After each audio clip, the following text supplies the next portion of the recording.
straight gone. It was on the card. Lovely catch in the gully by Mehdi Hasan.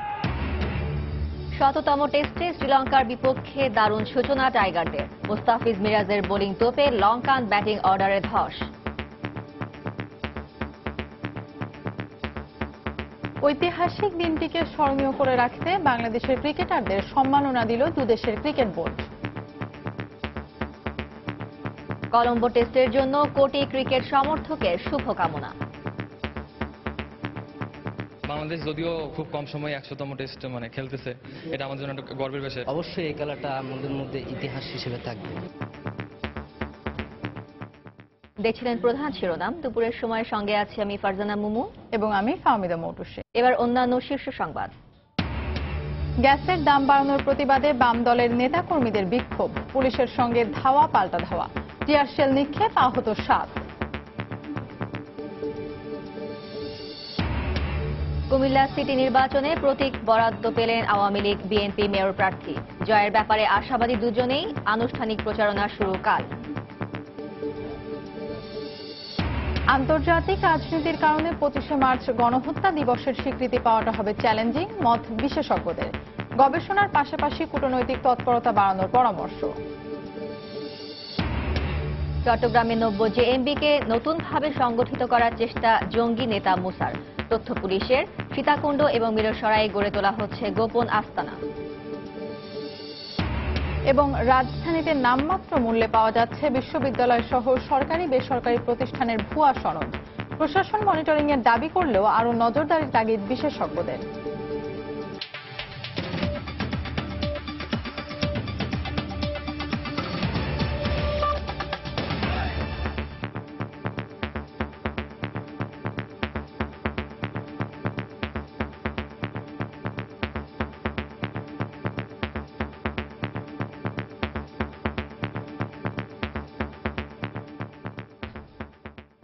Joy Bangla cup Bangladesh Sri Lanka test সিরিজের খবর। বাংলাদেশ ঐতিহাসিক 100তম টেস্টে দারুণ শুরু করেছে বাংলাদেশ জাতীয় ক্রিকেট দল। টাইগারদের বোলিং দাপুটে টস জিতে ব্যাটিংয়ে নেমে বিপাকে শ্রীলঙ্কা। শেষ খবর পাওয়া পর্যন্ত স্বাগতিক দলের সংগ্রহ 4 উইকেটে 111 রান। 100তম টেস্টে মাঠে নামার আগে বিসিবি সভাপতি ও শ্রীলঙ্কান বোর্ড প্রধান ক্রিকেটারদের বিশেষ ক্রেস্ট ও ব্লেজার উপহার দেন। টাইগারদের ঐতিহাসিক 100তম টেস্টের উদযাপন থাকছে এবারের প্রতিবেদনে। 2000 সালে টেস্ট মর্যাদা লাভের পর কেটে গেছে প্রায় 17টি বছর। অনেক উত্থান পতনের মধ্য দিয়ে যাওয়া বাংলাদেশ জাতীয় ক্রিকেট দলের টেস্ট ম্যাচের সংখ্যা এসে দাঁড়িয়েছে 100তে। এই 100তম টেস্ট ম্যাচের সাক্ষী কলম্বোর পিসার ওভালেও যেন উৎসবের আমেজ। এমন দিনে প্রতিপক্ষ লঙ্কানরাও উপস্থিত টাইগারদের টেস্ট ক্রিকেট ইতিহাসের সাক্ষী হতে। ম্যাচ শুরুর আগে মাঠে উপস্থিত হলেন শ্রীলঙ্কা ও বাংলাদেশ ক্রিকেট বোর্ড প্রধান। দুজন মিলে নিজ দেশের পতাকা উত্তোলন করেন উদযাপনের শুরুতে। পরে স্বাগতিক দলের বোর্ড প্রধান স্মারকস্বরূপ উপহারও তুলে দেন বিসিবি প্রধান নাজমুল হাসান পাপনের হাতে। এরপর শ্রীলঙ্কার যুব ও ক্রীড়ামন্ত্রী 100তম টেস্টের স্মারকস্বরূপ দু দলের ক্রিকেটারদের মেডেল পরিয়ে দেন। পরে ঐতিহাসিক এই মুহূর্তটিকে ধরে রাখতে দু দলের খেলোয়াড়রা একসাথে ছবি তোলার মধ্য দিয়ে শেষ হয় 100তম টেস্টের উদযাপন। এমন দিনে সবচেয়ে স্মরণীয় মুহূর্তটিতে ভাগ বসিয়েছেন বাংলাদেশের হয়ে ঐতিহাসিক এই ম্যাচে অভিষেক হওয়া মোসাদ্দেক হোসেন সৈকত। টেস্ট ক্যাপ পরিয়ে দিয়ে অভিজাত ক্রিকেটে তাকে স্বাগত জানান টেস্ট ক্রিকেটের বিশ্বসেরা অলরাউন্ডার সাকিব আল হাসান। ম্যাচের শুরুতে টস ভাগ্য বাংলাদেশের বিপক্ষে গেলেও শুরুটা দুর্দান্তভাবেই করেন কাটার মাস্টার মুস্তাফিজ। জানান দেন 100তম টেস্টকে স্মরণীয় করে রাখতে কোনো ছাড় দিতে রাজি না টাইগাররা। এরপর দলীয় 24 রানে কুশল মেন্ডিস ও 35 রানে থারাঙ্গার উইকেট তুলে নেন মেহেদী হাসান মিরাজ। তাই ঐতিহাসিক ম্যাচের শুরুটা যে টাইগারদের পক্ষে কথা বলছে তা বলাই যায়। সবার প্রত্যাশা বাকি দিনগুলোতেও ধারাবাহিকতা ধরে রেখে ক্রিকেট ইতিহাসে স্মরণীয় করে রাখবে টাইগারদের 100তম টেস্ট ম্যাচ। নিয়ামতুল্লাহ বাবু, সময় সংবাদ। অভিজাত এই ক্রিকেটে 1.5 যুগ অর্জনের শুভকামনা জানিয়েছে টাইগার সমর্থকরা। তবে কিছুটা আক্ষেপ আছে অভিষেক টেস্টে বাংলাদেশকে নেতৃত্ব দেয়া নাইমুর রহমান দুর্জয় ও সদস্য হাবিবুল বাশারের। তাদের মতে টেস্টের সাফল্যের পাল্লা ভারী হতো যদি দেশের ঘরোয়া ক্রিকেটের মান আরও উন্নত হতো। বিস্তারিত হুমায়ুন কবির রোজের রিপোর্টে। ক্রিকেট বাংলাদেশের মানুষের আবেগ আর ভালোবাসার চূড়ান্ত জায়গায় 2000 সালে টেস্ট স্ট্যাটাস প্রাপ্তির পর থেকে এদেশের ক্রিকেট পিয়াসীরা একরকম ক্রিকেটকে হৃদয়ে লালন করছেন। ঢাকায় 1.5 যুগ আগে আভিজাত্যের ক্রিকেটের যাত্রা, আর কলম্বোতে রচনা হলো 100তম টেস্টের। প্রিয় দলকে তাই শুভকামনা সমর্থকদের। খুব কম সময়ে 100তম টেস্ট খেলতেছে, এটা আমার জন্য একটা গর্বের বিষয়। সবচেয়ে ফার্স্টেস্ট সেঞ্চুরি বলা যায় এটা। ম্যাচটা অবশ্যই জিতবে, আর 100তম টেস্ট হিসেবে অবশ্যই এই খেলাটা আমাদের মধ্যে ইতিহাস হিসেবে থাকবে। বাংলাদেশ ক্রিকেট টিমের টিম কম্বিনেশন এবং প্লেয়ার কম্বিনেশন হচ্ছে ইভার বেস্ট। ইতিহাসে 2000 সালে অভিষেক টেস্টে বাংলাদেশ দলকে নেতৃত্ব দেওয়া নাইমুর রহমান দুর্জয় আর দলের সদস্য হাবিবুল বাশার এমন মাইল ফলকের দিনে বলছেন আরো সমৃদ্ধ হতে পারত বাংলাদেশের সাফল্যের পাল্লা। একটা টেস্ট প্লেইং নেশন যেখানে থাকার কথা, আমরা এগিয়েছি সেটা অবশ্যই বলবো আমরা, কিন্তু আরো অনেক জায়গা ছিল যেগুলিতে কাজ করলে আমরা আরেকটু বেশি অগ্রসর হতে পারতাম। টেস্ট ম্যাচে এখন আমরা ঠিক ওরকম ভাবে কম্পিটিটিভ হতে পারিনি যতখানি ওয়ানডেতে হতে পেরেছি। ওয়ানডে ক্রিকেটে নিয়মিত সাফল্য ধরা দিলেও সাফল্য আসছেই না টেস্ট ক্রিকেটে। সাবেকরা বললেন ঘরোয়া ক্রিকেটের মান উন্নতির কথা। প্রথম প্রায়োরিটি হবে লঙ্গার ভার্সন এবং আমাদের যে ফার্স্ট ক্লাস ক্রিকেট এটাকে আরো কম্পিটিটিভ করা। যদি জিততে চাই আমরা, আমাদের মানসিক, শারীরিক, বোলিং, ব্যাটিং সব দিকে উন্নতি করতে হবে। তবে প্রাপ্তির যোগ বিয়োগের হিসেব ছাপিয়ে 100তম টেস্ট স্মরণীয় করে রাখবে টাইগাররা, এমন স্বপ্নই বুনছেন সমর্থকেরা। টেস্ট খেলুড়ে দলগুলোর মধ্যে বাংলাদেশ দ্রুতই 100তম টেস্টের মাইল ফলকে, কিন্তু এই পরিসংখ্যান বলছে প্রত্যাশার সাথে প্রাপ্তির মিল নেই। এমন অবস্থায় ক্রিকেট বিশ্লেষকরা বলছেন বিসিবিকে গভীর মনোযোগ দিয়ে ঢেলে সাজাতে হবে দেশের ঘরোয়া ক্রিকেট। নয়তো এই বিশ্বায়নের যুগে যেভাবে ক্রিকেট বাণিজ্য এগিয়ে চলছে তাতে করে হয়তো একদিন আইসিসি রাজনৈতিক টেবিলে প্রশ্ন উঠতে পারে বাংলাদেশের টেস্ট স্ট্যাটাস নিয়ে। হুমায়ুন কবির রোজ, সময় সংবাদ, ঢাকা। দর্শক, এই মুহূর্তে শ্রীলঙ্কার কলম্বো পিসার স্টেডিয়ামে আছেন সহকর্মী SM ইকবাল। সরাসরি আছে সেখানে ম্যাচের সবশেষ খবর জানতে। ইকবাল, আসলে 100তম টেস্ট ঐতিহাসিক একটি টেস্ট, বাংলাদেশের জন্য প্রতীকী একটি টেস্ট। ইতিহাসের দ্বার প্রান্তে বাংলাদেশ 100তম টেস্টে মাঠে নেমেছে। এখন দেখার বিষয় হচ্ছে এই টেস্টটা স্মরণীয় করে রাখতে বাংলাদেশের পারফরমেন্সটা কতটুকু জল জ্বলে বা কতটুকু উজ্জ্বল হয়। এবং তার আগে বলে রাখতে চাই 100তম টেস্টকে মাথায় রেখে মুশফিক যে কথাটি বলেছিলেন তাদের শতভাগকে চেষ্টা করবে, আমরা সেটা কিন্তু আমরা প্রথম সেশনে দেখেছি। অর্থাৎ প্রথম সেশনে শ্রীলঙ্কার টপ অর্ডার 4জনকে তুলে যে চাপের সৃষ্টি করেছিল বাংলাদেশ, সেটি কিন্তু এখন অব্যাহত রয়েছে। যদিও দ্বিতীয় সেশনে কোনো উইকেট তুলে দিতে পারেনি জায়গাটা, তারপরেও যে একটা এক্সট্রা প্রেশার তারা আছে সেটা কিন্তু আমরা ফিল করছি। একটু আগে কিন্তু চাকরিমালকে আমরা দেখছিলাম আপনার আউটের সিদ্ধান্ত দিয়েছিলেন, যদিও পরে রিভিউয়ে দেখা গিয়েছে যে তিনি আসলে আউট হয়নি। সুতরাং এই মুহূর্তে বলা যেতে পারে যে এই ওভার টেস্ট অর্থাৎ বাংলাদেশের 100তম টেস্টে বাংলাদেশ বেশ ভালোই শুরু করেছে। এর আগে একাদশ সম্পর্কে যদি বলতে চাই, বাংলাদেশ কিন্তু 4টি পরিবর্তন দিয়ে মাঠে নেমেছে। অর্থাৎ বলা যেতে পারে যে বাংলাদেশের 8 জন পর্যন্ত, অর্থাৎ 1 থেকে শুরু করে 8 জন পর্যন্ত কিন্তু স্বীকৃত ব্যাটসম্যান, অর্থাৎ তাদের বিভিন্ন ইনিংসে বলি বা বাংলাদেশের প্রথম শ্রেণীর ক্রিকেট বা ঘরোয়া ক্রিকেট যেখানে বলি সেখানে কিন্তু বড় ইনিংস খেলার অভিজ্ঞতা আছে। এবং 9 নম্বরে যিনি ব্যাট করতে নামেন তাইজুল ইসলাম, যে তাইজুলে কিন্তু ব্যাটে যথেষ্ট ক্যাপাবল। সুতরাং বলা যেতে পারে খুব স্ট্রং একটি ব্যাটিং সাইডে বাংলাদেশ আছে 100তম টেস্টে মাঠে নেমেছে। এবং একই সাথে কিন্তু এই টেস্টে 100তম টেস্টে ডেবু হয়েছে কিন্তু মোসাদ্দেক হোসেন সৈকতের।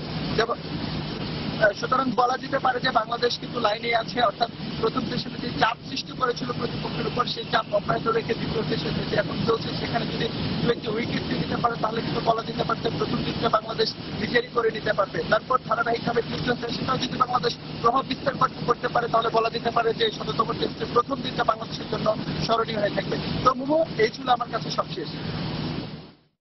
দর্শক, এতক্ষণ কলম্বোর পিসার স্টেডিয়াম থেকে সহকর্মী ইকবাল জানাচ্ছিলেন বাংলাদেশের 100তম টেস্টের সবশেষ খবর। বাংলাদেশের 100তম টেস্ট বিশ্লেষণ করতে আমাদের স্টুডিওতে আছেন সাবেক ধারাভাষ্যকার ও ক্রীড়া বিশ্লেষক আব্দুল মমিন চৌধুরী। তা আপনাকে স্বাগতম আমাদের স্টুডিওতে। ধন্যবাদ স্যার। আমি আপনার সাথে আমাদের বাংলাদেশের যে 100তম টেস্ট এ নিয়ে কথা বলবো। তো আজকে বাংলাদেশের জন্য একটি বিশেষ দিন, 100তম টেস্ট। তো এই ঐতিহাসিক টেস্ট নিয়ে আপনার অনুভূতি কি, মানে কি বলবেন আজকে? অবশ্যই অনুভূতি আশাবাদী, কারণ 100তম টেস্ট খেলছে এবং এই 100তম টেস্টে প্রথম যে 2 ঘন্টা আমরা দেখেছি তাতে যে উদ্যম আমরা লক্ষ্য করেছি তাতে আমাদেরকে আশাবাদী করে তুলেছে। আমরা আশা করব যে এই উদ্যম ধরে রাখতে পারলে হয়তো আমরা এখান থেকে সাফল্য নিয়ে ফিরে আসতে পারবো। জি, গলে যেমন বাংলাদেশের পারফরমেন্স যদি আমরা হিসেব করি, গল টেস্টের পর কলম্বো টেস্টে এভাবে ঘুরে দাঁড়ানো, প্রথম সেশনে 4 উইকেট তুলে নিয়েছে টাইগাররা, এটাকে আপনি কিভাবে দেখছেন? প্রথম সেশনে যেটা লক্ষণীয় ছিল যে পিচটা খুব রেসপন্সিভ ছিল টু বোলিং, এবং সেটার কারণ বোধহয় গত 2-3 দিন বৃষ্টি হয়েছে, যার ফলে একটা ময়েশ্চার ছিল আন্ডারনিথ দি সারফেস, যার ফলে হয়তো আমাদের বোলাররা খুব অ্যাগ্রেসিভলি তাদেরকে অ্যাটাক করতে পেরেছে এবং যার ফলে সুযোগও সাফল্য পেয়েছে। 4টি উইকেট 2 ঘন্টায়, এবং মাত্র কত রান ছিল তখন বোধহয় 70 রানে 4 উইকেট ছিল। কিন্তু তারপরে পিচটা একটু শুকিয়ে গেছে, এখন অনেকটা ইজি হয়ে এসছে দেখা যাচ্ছে, এবং বোলিং অ্যাটাকে সাকিব ফিরে এসছে, এবং সাকিবের একটা সুযোগও পেয়েছিল, এবং যেটা পরে থার্ড আম্পায়ারে গিয়ে চন্ডিমলকে নট আউট ঘোষণা করা হলো, এবং সেটা কিন্তু just fraction of A inch এদিকে হলেই সেটা কিন্তু আউট হতো। এটা ক্রিকেটের these are the ifs and বাটস of cricket, এবং এটাই ক্রিকেটের আনন্দ। এবং আমার মনে হয় যে রান কিন্তু তেমন বেশি হয়নি, রানের গড় এখন 2.8-এর কাছাকাছি, এবং তাতে মনে হয় যে এটাকে যদি ধরে রাখা যায় তাহলে ব্যাটসম্যানরাই তখন একটু রান করার চেষ্টা করবে, এবং সেই চেষ্টায় কিন্তু আউট হওয়ার সুযোগ আসবে। আজকে যেমন দেখলাম আমরা যে মিরাজ 2টি উইকেট নিয়েছে এবং শুভাশিস মুস্তাফিজ 1টি করে উইকেট নিয়েছে। তো আপনি আমাদের বোলিং সাইডটা যদি বলি বা ব্যাটিং লাইন আপ সব মিলে কম্বিনেশনটা কেমন? টিম কম্বিনেশনটা ভালোই হয়েছে। আমি এর আগেও বলেছি যখন বিশ্লেষণ করছিলাম যে আমাদের এই কম্বিনেশনটা ইয়থ একটু বেশি, হয়তো নূতন প্লেয়ার বেশি, কিন্তু নূতনদের কিন্তু একটা উদ্যম নিশ্চয়ই থাকবে, এবং সবসময় যে পুরনো প্লেয়াররা ভালো করবে তা না, যদি ফর্ম আউট অফ ফর্ম থাকে তাকে বাদ পড়তেই হবে। এবং এখন নূতন প্লেয়ারদের মধ্যে কিন্তু অনেকেই ভালো করছে, বিশেষ করে আমাদের যে বোলারটি 2টি উইকেট পেয়েছে সকালবেলা, ওর নাম কি, মেহেদি মিরাজ, ও কিন্তু ভালো বল করছে, এবং he is a quite an attacking bowler. কিছু রান দেয়, কিন্তু রান দিলেও কিন্তু সে উইকেট পাচ্ছে। এবং আমার মনে হয় যে এই পর্যন্ত আফটার লাঞ্চ এই পর্যন্ত যে খেলা হয়েছে তাওতে কিন্তু বাংলাদেশ তাদেরকে ধরে রাখতে পেরেছে, স্কোর একটা খুব বেশি করতে দিচ্ছে না। এটাই কিন্তু টেস্ট ম্যাচের গতি, মানে এভাবেই চলে। সুতরাং এখনো আমি বলবো যে বাংলাদেশ টেস্ট ম্যাচে নিজেদেরকে ধরে রাখতে পেরেছে, এবং দে আর ইন দি ড্রাইভিং সিট এখনো। আপনাকে অসংখ্য ধন্যবাদ আমাদের স্টুডিওতে আসার জন্য, আপনার মূল্যবান সময় আমাদেরকে দেওয়ার জন্য। বাংলাদেশ ১৭তম টেস্ট বিশ্লেষণ করতে আমাদের স্টুডিওতে এসেছিলেন ধারাভাষ্যকার ক্রীড়া বিশ্লেষক আব্দুল মুমিন। আমরা এতক্ষণ কথা বলছিলাম তার সাথে। দুপুরের সময় আরো থাকছে। রাজধানীর মিরপুরে ডাস্টবিন থেকে কুড়িয়ে পাওয়া শিশুটির নাম রাখা হয়েছে আনিশা। নলের পরিবর্তে এখন খাওয়ানো হচ্ছে মুখে। সম্পূর্ণ সুস্থ হতে আরো সময় লাগবে। এবং ময়মনসিংহ ফুলবাড়িয়া সড়কে বেইলি ব্রিজ ভেঙে পণ্যবাহী ট্রাক নদীতে, ভারী যান চলাচল বন্ধ, রাস্তার দুপাশে যানজট।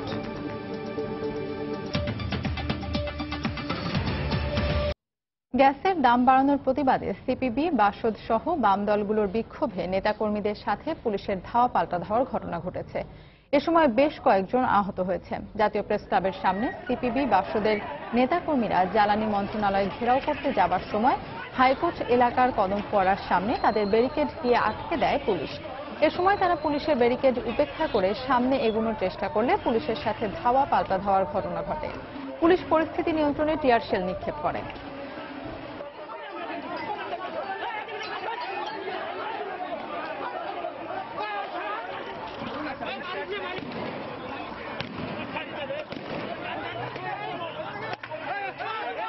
আমরা আজকে শান্তিপূর্ণভাবে জ্বালানি মন্ত্রণালয়ের সামনে বিক্ষোভ করছি, কিন্তু সরকারের পুলিশ বাহিনী যে নির্বিচারে টিয়ার শেল এমনকি গুলি আজকে ছুঁড়েছে, তা থেকে বোঝা যায় আজকে এই সরকার জনগণের সমস্ত মতকে দমন করতে চায়। তারা কোনোভাবেই জনগণের কোনো কথা শুনতে নারাজ। তারা জবরদস্তি করে তারা এই হামলা চালিয়ে যাচ্ছে। আমাদের অনেক নেতাকর্মী আহত হয়েছে। শান্তিপূর্ণ ছিল না তো, ওরা ব্যারিকেড ভেঙে তারপর ভিতর প্রবেশ করার চেষ্টা করছিল। ওয়াটার ক্যানন, আমাদের ওয়াটার ক্যানন এতে সেগুলো ভাঙচুর করেছে। যখন কেপিআই এর ভিতর প্রবেশ করার চেষ্টা করে তখন আমরা বাধা প্রদান করেছি। কুষ্টিয়া জেলা পরিষদের নবনির্বাচিত চেয়ারম্যান হিসেবে শপথ নিলেন রবিউল ইসলাম। প্রধানমন্ত্রী শেখ হাসিনা সকালে তার কার্যালয়ে এই শপথ বাক্য পাঠ করান। গত ডিসেম্বরে দেশের ইতিহাসে প্রথমবারের মতো অনুষ্ঠিত জেলা পরিষদ নির্বাচনে প্রার্থিতা চূড়ান্তকরণের জটিলতার মুখে উচ্চ আদালতের নির্দেশে স্থগিত থাকে কুষ্টিয়া জেলা পরিষদের চেয়ারম্যান নির্বাচন। চেয়ারম্যান পদে জাসদ নির্বাচন প্রার্থী কুষ্টিয়া জেলা জাসদ সভাপতি গোলাম মহসিনের মনোনয়নপত্র অবৈধ ঘোষণা করা হলে বিনা প্রতিদ্বন্দ্বিতায় জেলা পরিষদের চেয়ারম্যান নির্বাচিত হন আওয়ামী লীগ মনোনীত প্রার্থী রবিউল ইসলাম। গত 19 ফেব্রুয়ারি রবিউল ইসলামকে কুষ্টিয়ার জেলা পরিষদের চেয়ারম্যান ঘোষণা করে গেজেট প্রকাশ করে নির্বাচন কমিশন। রাষ্ট্রীয় স্বীকৃতি মিলেছে, তবে এখনো বাকি আছে গণহত্যার আন্তর্জাতিক স্বীকৃতি অর্জনের বিষয়টি। ৭১-এ বাংলাদেশের সাধারণ মানুষের ওপর চালানো পাক বাহিনীর নির্মমতা বৈশ্বিক গণহত্যার সংজ্ঞায় যৌক্তিক মেনে বিশেষজ্ঞরা বলছেন আন্তর্জাতিক রাজনীতির কারণে এর স্বীকৃতি পাওয়া অনেক বেশি চ্যালেঞ্জিং হবে। এজন্য নিজেদের গবেষণা বাড়ানোর পাশাপাশি শক্তিশালী কূটনৈতিক তৎপরতার ওপর গুরুত্ব দিচ্ছেন বিশিষ্টজনরা। বিস্তারিত এহসান জুয়েলের রিপোর্টে। গত 4.5 দশকে বাঙালির মুক্তিযুদ্ধকে ভারত পাকিস্তান যুদ্ধ, গৃহযুদ্ধ নানা তকমায় কলঙ্কিত করার অপপ্রয়াস চালানো হয়েছে। একইভাবে নানা কায়দায় পাক বাহিনীর চালানো নির্মম গণহত্যার বিষয়টি ধামাচাপা দেওয়ার বিষয়েও অব্যাহত রয়েছে একটি মহলের অপচেষ্টা। বিশেষজ্ঞরা বলছেন আন্তর্জাতিকভাবে 5টি বৈশিষ্ট্যের মধ্যে যে কোনো একটি থাকলেই তাকে গণহত্যা হিসাবে গণ্য করা হয়।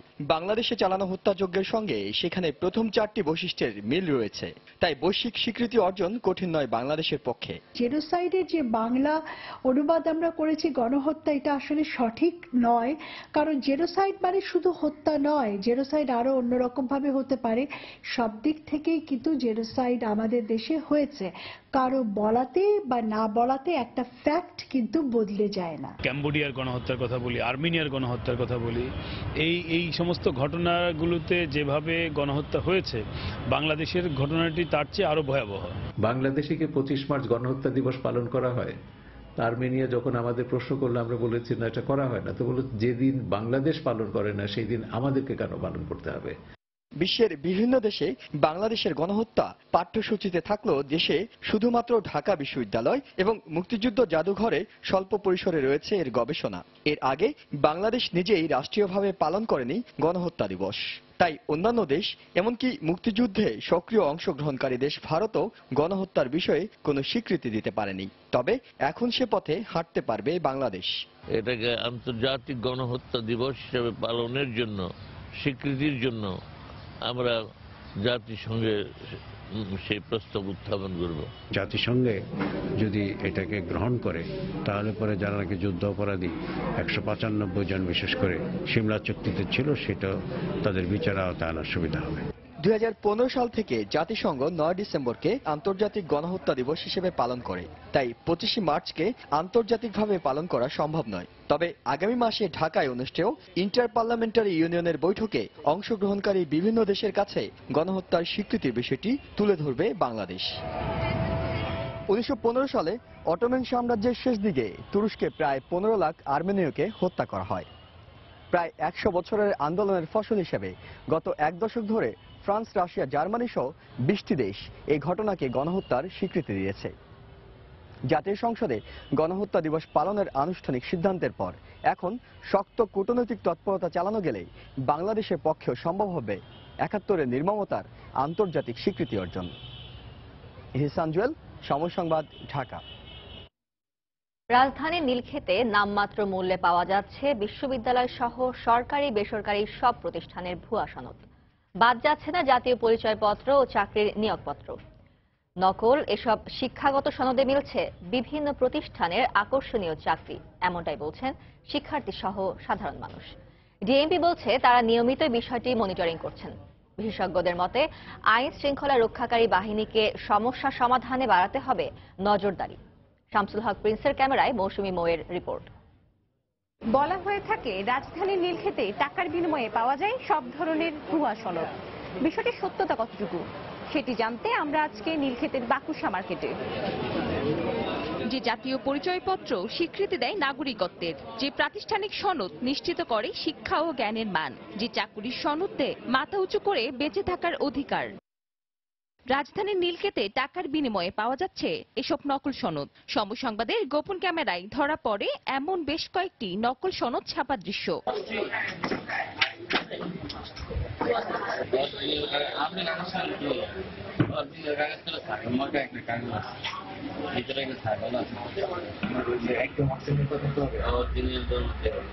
আমি নিজে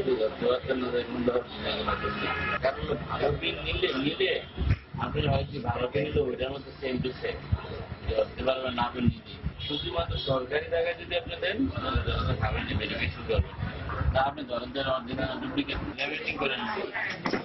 বাজার মূল্যে দর কষাকষি করে কেনা নকলে বিশ্ববিদ্যালয়ের সনদে আছে হাজারো শিক্ষার্থীর স্বপ্ন ভাঙার গল্প। ইউনিভার্সিটিতে আসলাম, তখন বাবার আয়ের সনদপত্র চাওয়া হয়, তো সামহাও আমাকে এখানেরই কিছু ভাইয়াকে বললো যে যেহেতু আমার খুলনায় যেতে হবে আনতে হবে, তো তখন তারা বললো যে আপনারা নীলক্ষেতে কেন যাচ্ছেন না, ওখানেই তো এগুলো পাওয়া যায়। এটা আমাদের জন্য সত্যিকার অর্থেই খুব একটা দুঃখের বিষয়। শুধুমাত্র সার্টিফিকেটের জোরে সে যখন যাচ্ছে একটা সার্ভিসে, সে নিশ্চয়ই যা দিতে পারবে আমার সমান দিতে পারবে না। ডিএমপি বলছে নিয়মিতই যত্নের সাথে এই বিষয় তদারকি করেন তারা, আর বিশেষজ্ঞদের পরামর্শ অসাধু ব্যবসায়ীকে প্রতিহত করতে আইন শৃঙ্খলা বাহিনীকে নিতে হবে কঠোর পদক্ষেপ। এটি আইন শৃঙ্খলা রক্ষাকারী বাহিনী, গোয়েন্দা সংস্থা, বিভিন্ন সংস্থা আছে, তারা এটা করতে পারে। তারা অবিলম্বে এই জিনিসটাকে গুরুত্ব সহকারে করা উচিত। যারা যারা ভুয়া কাগজপত্র বিভিন্ন সময় তৈরি করে থাকে এদের উপরে নরমালি আমাদের কিছুটা হলেও নজরদারি থাকে, বিশেষ করে যারা গ্রেপ্তার হয়। যত দ্রুত সম্ভব এই জাতীয় বেআইনি এবং অবৈধ যে সমস্ত অ্যাক্টিভিটিস আছে সেগুলো বন্ধ করার উদ্যোগ নিতে হবে এবং যারা দোষী তাদেরকে দৃষ্টান্তমূলক শাস্তি দিতে হবে। সমস্যা মূলোৎপাটনের এখনই উপযুক্ত সময়, এমনটাই দাবি অপরাধ বিশেষজ্ঞদের। মৌসুমী মৌ, সময় সংবাদ, ঢাকা। দেখছেন দুপুরের সময়। দুরন্ত বাইসাইকেল, উড়ে চলো দুরন্ত গতিতে। সড়ক পরিবহন ও সেতুমন্ত্রী ওবায়দুল কাদের বলেছেন, প্রধানমন্ত্রীর ভারত সফরে যে দ্বিপাক্ষিক চুক্তি হবে তা জাতীয় স্বার্থেই হবে। চুক্তি প্রকাশ্যে হবে, এখানে গোপনীয়তার কিছু নেই। সকালে নোয়াখালীর কবিরহাট উপজেলার একটি বিদ্যালয় উদ্বোধন করে এ কথা বলেন তিনি। ভারতে যাচ্ছেন প্রধানমন্ত্রী, বঙ্গবন্ধু কন্যা শেখ হাসিনা। বাংলাদেশের স্বার্থেই চুক্তি হবে প্রকাশ্যে, বাংলাদেশের স্বার্থেই সমঝোতা স্মারক হবে প্রকাশ্যে। Nothing is open, nothing is secret, everything will be open secret. ভারতের সঙ্গে বাংলাদেশের সামরিক চুক্তি হলে তা দেশের জন্য আত্মঘাতী সিদ্ধান্ত হবে বলে মন্তব্য করেছেন বিএনপির সিনিয়র যুগ্ম মহাসচিব রুহুল কবির রিজভী। সকালে রাজধানী নয়াপল্টনে দলের কেন্দ্রীয় কার্যালয়ে এক সংবাদ সম্মেলনে এ মন্তব্য করেন তিনি। বলেন, এ ধরনের চুক্তি হলে জনগণ তা প্রতিরোধ করবে। ভারতের সাথে বাংলাদেশের সামরিক চুক্তি হলে তা হবে আত্মঘাতী ও জাতীয় স্বাধীনতা বিরোধী। কারণ বাংলাদেশের নিরাপত্তা যদি ভারতের উপর নির্ভরশীল হয় এবং ভারতের ইচ্ছা অনুযায়ী যদি প্রতিরক্ষা নীতি গ্রহণ করতে হয়, তাহলে এদেশের স্বাধীনতা, সার্বভৌমত্ব বলে কিছু থাকবে না। এই ধরনের রাষ্ট্রবিরোধী প্রতিরক্ষা চুক্তি হলে এদেশের জনগণ তা কখনোই মেনে নেবে না, বরং এই ধরনের চুক্তির প্রতিরোধে সর্বশক্তি দিয়ে এগিয়ে আসবে। কুমিল্লা সিটি কর্পোরেশন নির্বাচনে মেয়র ও কাউন্সিলর প্রার্থীদের মাঝে প্রতীক বরাদ্দ করা হয়েছে। সকালে নগরীর টাউন হলে প্রার্থীদের মাঝে প্রতীক বরাদ্দ করেন রিটার্নিং কর্মকর্তা রকিবউদ্দিন মণ্ডল। আওয়ামী লীগের মেয়র প্রার্থীকে নৌকা ও বিএনপিকে দেয়া হয়েছে ধানের শীষ প্রতীক। দুদলের প্রার্থী জয়ের ব্যাপারে আশাবাদ ব্যক্ত করেছেন। প্রতীক বরাদ্দ শেষে রিটার্নিং কর্মকর্তা জানিয়েছেন, সুষ্ঠু নির্বাচনের স্বার্থে কাউকে ছাড় দেওয়া হবে না। কুমিল্লা থেকে সাইদুল ইসলামের ক্যামেরায় রাশেদ লিমনের রিপোর্ট। সকাল 10টার পরপরই দলীয় নেতাকর্মীদের সঙ্গে নিয়ে কুমিল্লার টাউন হলে নির্বাচনী প্রতীক নিতে আসেন আওয়ামী লীগের মেয়র প্রার্থী আঞ্জুম সুলতানা সীমা।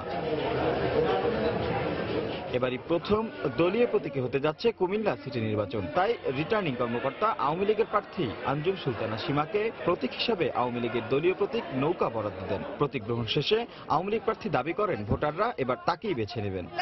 মাননীয় প্রধানমন্ত্রী শেখ হাসিনা ওনার দলের প্রতীক দিয়ে আমাকে এখানে পাঠিয়েছেন। আমি দলের সকলকে সাথে নিয়ে 30শে মার্চের জন্য মাঠে নেমে নৌকার জয় সুনিশ্চিত করব ইনশাআল্লাহ। গত 3 বছর দায়িত্বে ছিলাম প্যানেল চেয়ারম্যান থাকা অবস্থায়। আমি আশা করি তখন যেভাবে আমি কাজ করেছি মানুষের জন্য সেটার মূল্যায়ন জনগণ করবে।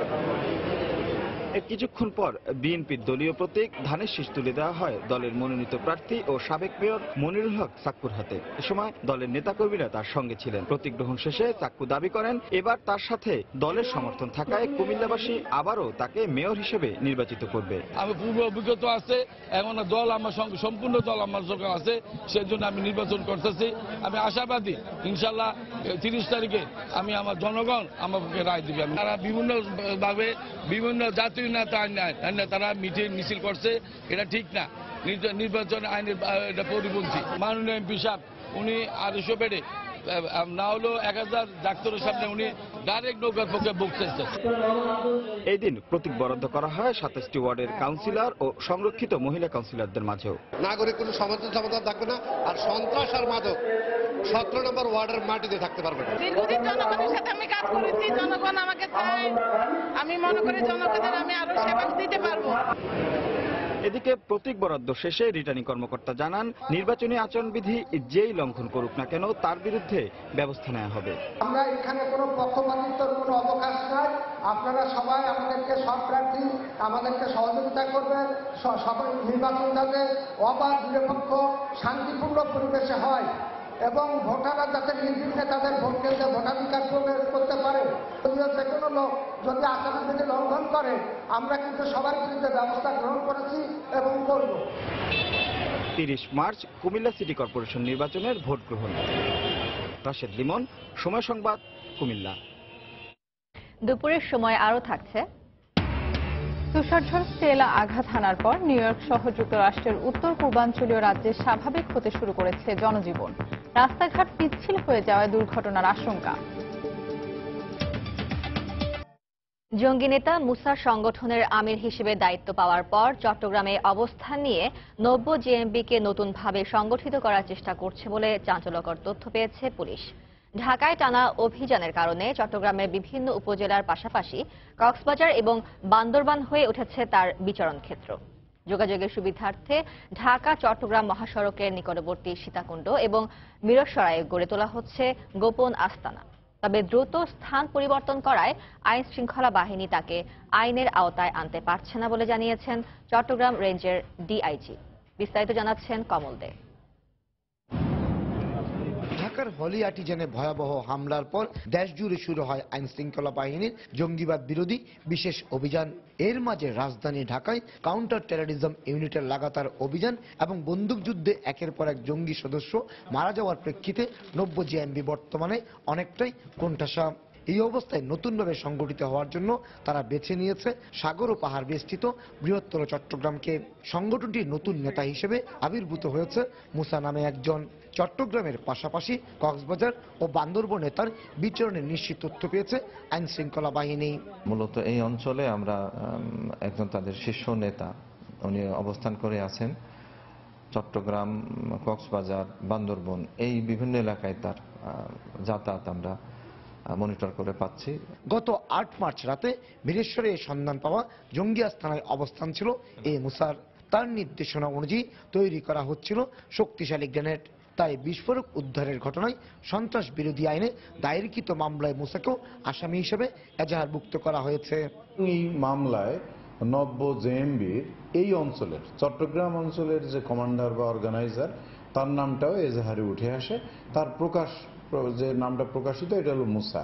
গত 1 বছরের বেশি সময় ধরে নিষিদ্ধ ঘোষিত জঙ্গি সংগঠন জেএমবি এবং আনসারুল্লাহ বাংলা টিম তাদের গোপন আস্তানা হিসেবে ঢাকা চট্টগ্রাম মহাসড়কের পার্শ্ববর্তী সীতাকুণ্ডকে ব্যবহার করে আসছিল।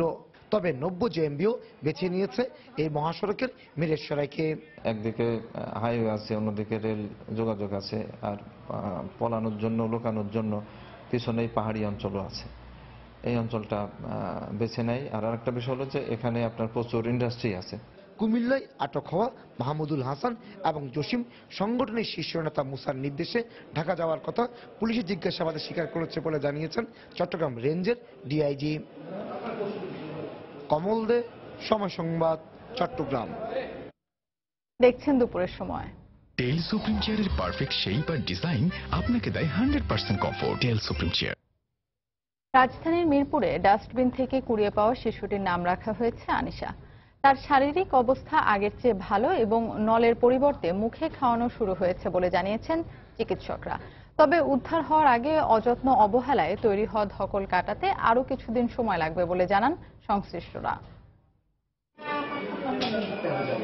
গত শনিবার সন্ধ্যায় রাজধানীর মিরপুরের শাহ আলী থানার কাছে একটি ডাস্টবিনে কুড়িয়ে পাওয়ার পর শিশুটিকে ভর্তি করা হয় ঢাকা মেডিকেল কলেজ হাসপাতালের এনআইসিইউতে। চিকিৎসকদের ধারণা নির্দিষ্ট সময়ের আগেই ভূমিষ্ঠ হয়েছে শিশুটি।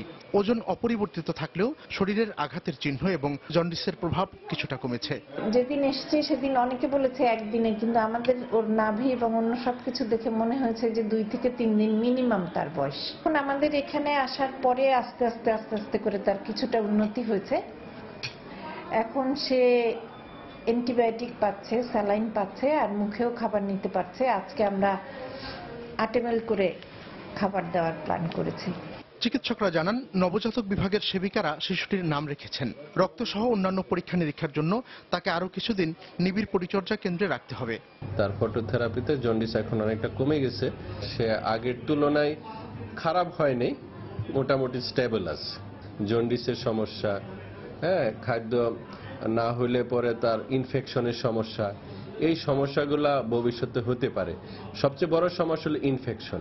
অপরিণত অবস্থায় জন্ম নেওয়া শিশুর অন্যান্য সমস্যার পাশাপাশি খাবার হজমে জটিলতা থাকে, তাই খাওয়ানোর ব্যাপারে বিশেষ গুরুত্ব দেওয়া হচ্ছে বলে জানান নবজাতক বিভাগের চিকিৎসকরা। মিজানুর রহমান কবির, সময় সংবাদ, ঢাকা।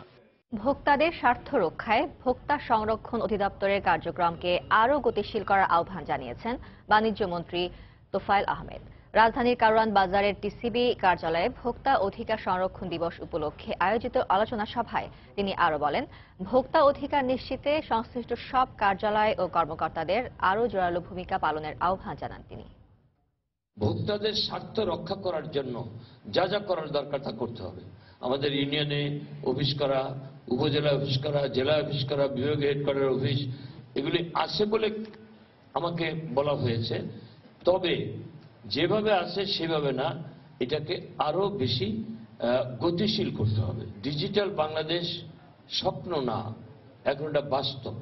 আমরা ইতিমধ্যে এই বাংলাদেশের বিভিন্ন স্থানে 5000-এরও বেশি আমরা ডিজিটাল সেন্টার স্থাপন করেছি।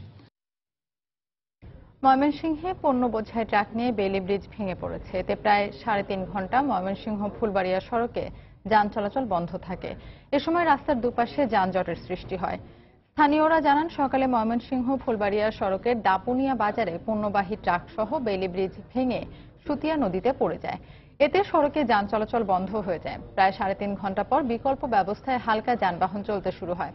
তবে বাস ও ট্রাক সহ ভারী যান চলাচল বন্ধ রয়েছে। এদিকে স্থানীয়দের সহায়তায় নদীতে পড়ে যাওয়া ট্রাকটি উদ্ধার করা হয়েছে।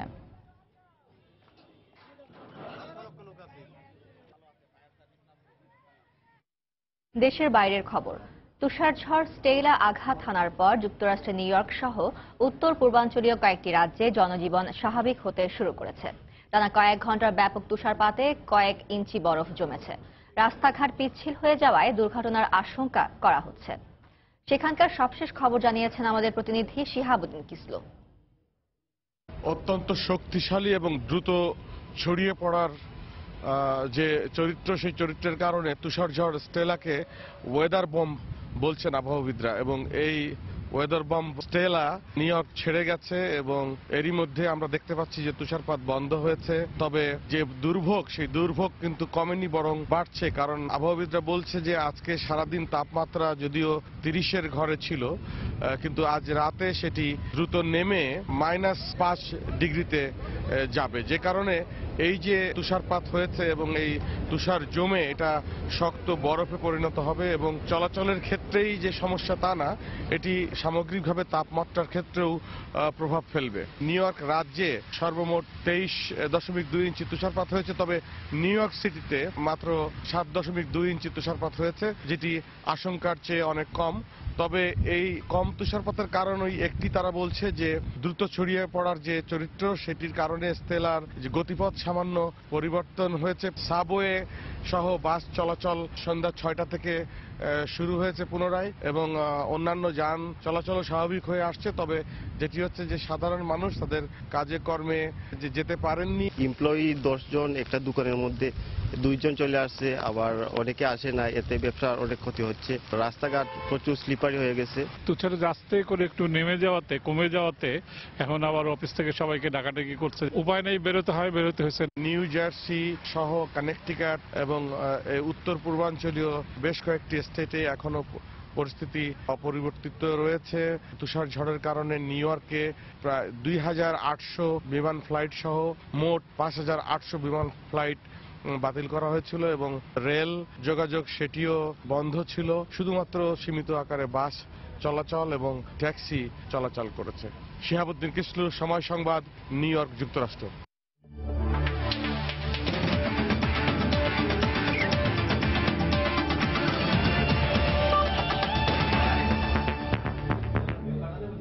আবারও জয় বাংলা কাপ, বাংলাদেশ শ্রীলঙ্কা টেস্ট সিরিজের খবর। কলম্বোর পিসারা ওভালে শ্রীলঙ্কার বিপক্ষে টাইগাররা খেলছে তাদের 100তম টেস্ট।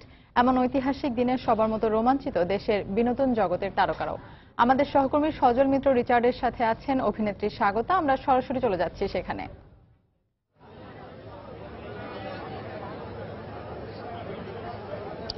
সত্যিকার অর্থে বাংলাদেশের ক্রিকেটের জন্য এই দিনটা কত বড় রোমাঞ্চের এবং কত বড় যে ঐতিহাসিক দিন সেটি নিশ্চয়ই আসলে কারো জানতে এখন পর্যন্ত আর বাকি নেই।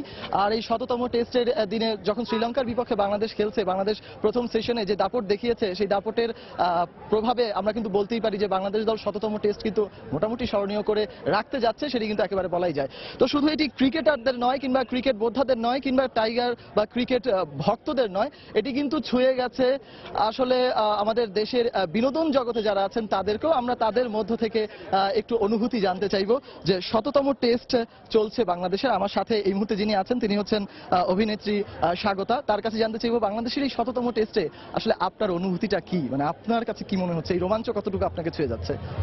আমার খুবই এক্সাইটেড লাগছে এবং অনেক ভালো লাগছে, গর্বে বুক ভরে যাচ্ছে। কারণ আমাদের দেশটা পৃথিবীর মানচিত্রে খুবই ছোট একটা অবস্থান নিয়ে আছে এবং আমাদের ক্রিকেটারদের কারণে এই মানচিত্রটা হাইলাইটেড হয়। এটা আমার বুক অনেক বড় করে দেয়। আই ফিল প্রাউড আমাদের দেশের এই টাইগারদের জন্য এবং ওদের সাথে আসলে আমরা নিজেরাও টাইগার, এটা ফিল করি। আর 100টা টেস্ট, মানে 100তম test against Sri Lanka, test match একটা টিমকে ম্যাচিউর করে তোলে। সো 100, 200 হবে, 300 হবে, সেটা আশা করি হাজার হাজার টেস্ট খেলে আমাদের টিম পৃথিবীর মানচিত্রে আমাদের দেশকে আরো উজ্জ্বল করে তুলবে।